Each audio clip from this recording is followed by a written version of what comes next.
কওমকে, ওই ফ্যামিলিকে, ওই পরিবারকে তছনছ করে দিবে। কথা কয় না? এরা কেমন? দুষ্ট নজর দিয়া দেখে দুষ্টের পরিবারে কোনো ভেজাল নাই। কিরে আমিও বিয়ে করলাম, আমার দোস্ত বিয়ে করলো, আমার দোস্তের পরিবারে কোনো ভেজাল নাই, শান্তি আর শান্তি। আমার ঘরে প্রতিদিন ভেজাল। এবার দোস্তের হিংসা সহ্য হয় না। একদিন দোস্তের বউয়ের কাছে গিয়া একটু ছোট হইয়া বলতেছে, ভাবি একটা মারাত্মক বিষয়, কেমনে কই? ভাবি বলবে ভাইজান, বলে ভাইজান কি বলবেন, তাড়াতাড়ি কন। বলে না না, বললে আবার আপনি কি জানি মনে করেন। বলে না রে ভাই, কিছু মনে করবো না, তাড়াতাড়ি কন।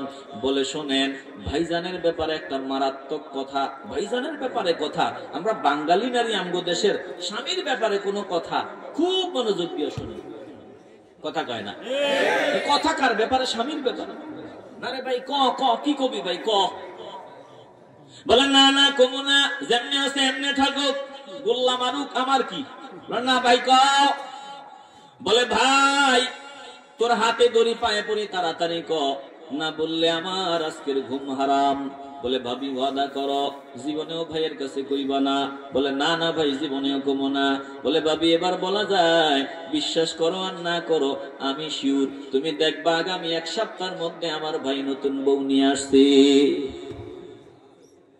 বাঙালি মহিলা যদি এই কথা শুনে মাথা ঠিক থাকে? কথা কয় না? মাথা ঠিক থাকে? কি কও? বলে হ্যাঁ আমি নিজে সব জানি, তোমার উপরে উপরে হাই হেলো করে, কিন্তু সে বিয়ে করবে নিশ্চিত আগামী 1 সপ্তাহ। ও ভাই কি করা যায়? ভাবি টেনশনের কারণ নেই, যদি আমার কথা শোনো।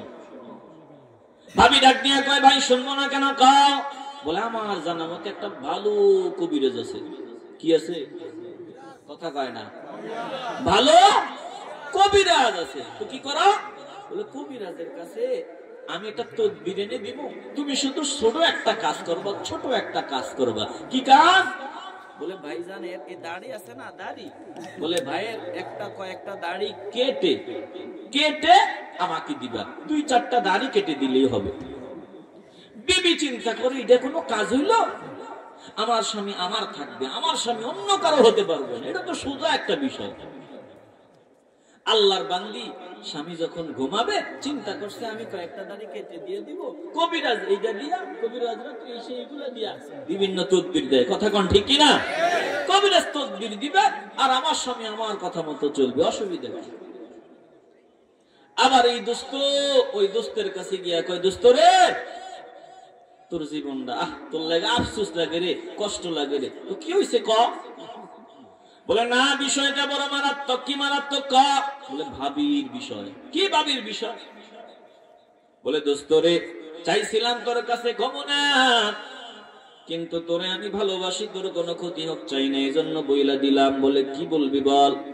বলে আমি নিজের চোখে দেখছি তুই যখন ঘরে থাকো না ভাবি কিন্তু বড় ক্রিয়া করে, এমনকি আমি কান দিয়া শুনছি ওদের সিদ্ধান্ত হয়ে গেছে আজ রাত কিন্তু তোকে জবাই করে দিবে।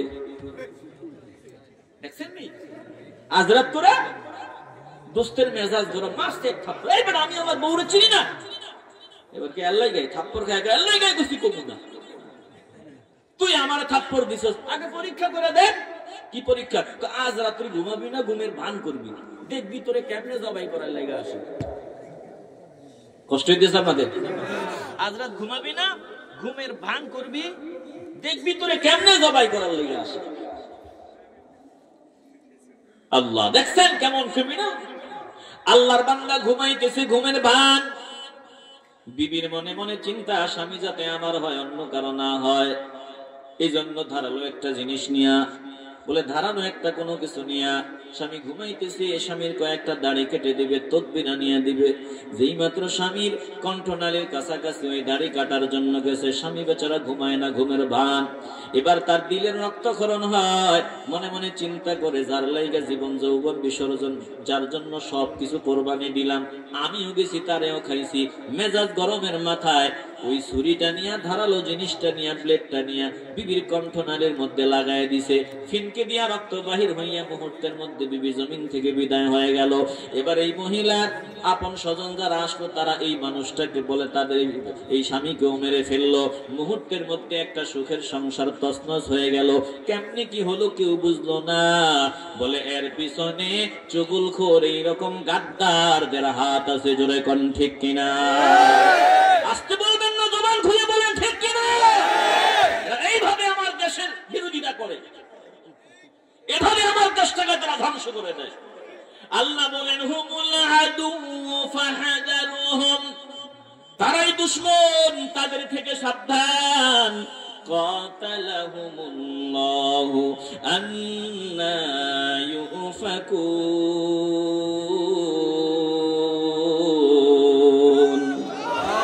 এরা সঠিক পথ বাদ দিয়ে উল্টা পথের পথিক হতে চায়, উল্টা দিকে চলতে চায়। আল্লাহ বলেন যারা উল্টা দিকে চলতে চায়, হেদায়েতের পথে চলতে চায় না, তাদের জন্য আমার পক্ষ থেকে ধ্বংস। এ মুসলমান নবীর আশিকের দল, কবুল করার মালিক আমার আল্লাহ। দিল থেকে ইমানের আওয়াজ দিয়ে বলবেন আমরা সঠিক পথের পথিক হওয়ার সাধনা শুরু করতে চাই কি চাই না? যাদের ভিতরে বক্রতা আছে, গোড়ামি আছে, তেরামি আছে, এদের কপাল পোড়া, এদেরকে আমার আল্লাহ ক্ষমা করবেন না, মাফ করবেন না। যাদের ভিতরে নবীর দুশ্মনী আছে, যাদের ইমানে ভেজাল, আমার নবীর দুশ্মনী করবে, নবীর সম্মান দিবে না। মিলায় দেখবেন কথা বলার সময় আল্লাহর নবীর নাম উচ্চারণ করে যেন তার বড় ভাই, বলে নবীর নামটা সম্মানের সাথে উচ্চারণ করে না। আবার দেখবেন এই দুশ্মনগুলা আমার নবীর দুরূদ ও সালামকে ব্যঙ্গ করে। দেখবেন এই দুশ্মনগুলা আল্লাহর নবীর শান ও মানে আঘাত করে কথা বলে। বলে টুপি দাড়ি থাকলে কি হবে? আমি আল্লাহ পরিষ্কার জানায় দিলাম এদের কোনো ক্ষমা নাই। যারা নবীর বিরোধিতা করবে, নবীর দুশ্মনী করবে, তাদের কোনো ক্ষমা আছে? আসতে বলবেন না, ক্ষমা আছে? কলজা রক্তক্ষরণ হয় এগুলো দেখে। আমি কয়েকদিন আগে, 2-3 দিন আগে মোবাইলে দেখলাম কয়েকটা মুসলমানের সন্তান সুরতে দেখা যায়, টুপিওয়ালা, দাড়িওয়ালা, এরা দুরূদ নিয়ে হাসি ঠাট্টা মশকরা করতেছে। কথা কয় না? এরা দুরূদ নিয়ে হাসি ঠাট্টা মশকরা করতেছে। হয়তো তুমি ইয়া নবী সালামু আলাইকা এটা নিয়ে তুমি তোমার ভিতরে বিরোধ থাকতে পারে, এটা তুমি মানো না, কিন্তু দুরূদের ব্যাপারে কিভাবে দুরূদ নিয়ে হাসি ঠাট্টা করতে পারে?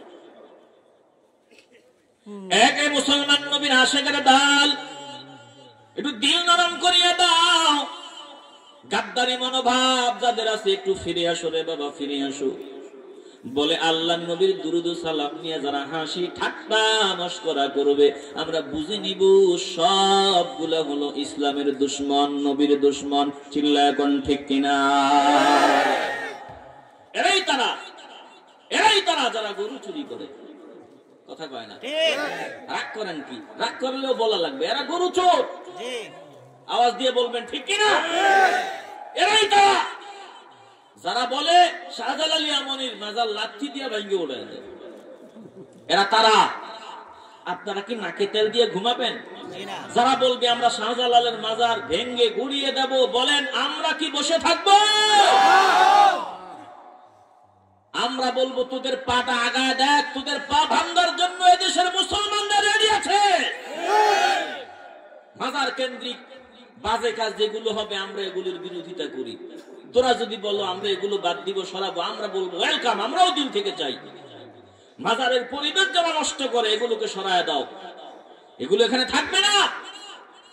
কিন্তু এগুলোর কারণে যখন বলবা মাজার ভাঙ্গা গুড়ায় দিব, তখন আমাদের বুঝতে বাকি নাই তুমি ইয়াজিদের দালাল, তুমি বেঈমানদের দালাল, ইসলামের চিরন্তন দুশমন। কথা বলেন আল্লাহু আকবার। ইসলামের শত্রুরা হুঁশিয়ার সাবধান, হুঁশিয়ার সাবধান, ইসলামের শত্রুরা হারাই যাবে। আল্লাহু আকবার। এ ভাইরা, যেখানে শরীয়ত বিরোধী হবে কোন কাজকর্ম হবে, আমার দেশে আইন আছে, প্রশাসন আছে। আমরা প্রশাসনকে প্রেসার ক্রিয়েট করব, কিনাদের মাধ্যমে এগুলো বন্ধ করার চেষ্টা করব। নিজেরা বিশৃঙ্খলা করার কোন সুযোগ আছে? আসতে বলবেন না, কোন সুযোগ আছে? আমি যা বলতেছি আপনারা কি বিরক্ত হইতেছেন? বলেন কথাগুলো প্রয়োজনীয় না অপ্রয়োজনীয়? ইয়াজিদের কথা কেন বললাম? ইয়াজিদ সেই ইয়াজিদ টুপিওয়ালা দাড়িওয়ালা মসজিদে নববীতে 3 দিন পর্যন্ত তালা ঝুলিয়ে দিছে, মসজিদে নববীতে নামাজ পড়তে দেয় নাই, আযান ইকামত হতে দেয় নাই, বহু সাহাবায়ে কেরামদেরকে হত্যা করেছে। সে টুপিওয়ালা দাড়িওয়ালা বলে ক্ষমতার লোভে, দুনিয়ার লোভে এদের দালালরা আজকে বাংলাদেশে অস্থিতিশীল পরিবেশ করতে চায়। আমরা চরম পর্যায়ের ধৈর্যের পরিচয় দিব, চরম পর্যায়ের। তবে যে কোনো সময় আমাদের আকাবিররা, আমাদের রাহবাররা আমাদেরকে ডাক দিবে, আমরা বসে থাকবো না। প্রয়োজনে কাফনের কাপড় মাথায় বেঁধে আমরা ময়দানে নামবো ইনশাআল্লাহ। আজকে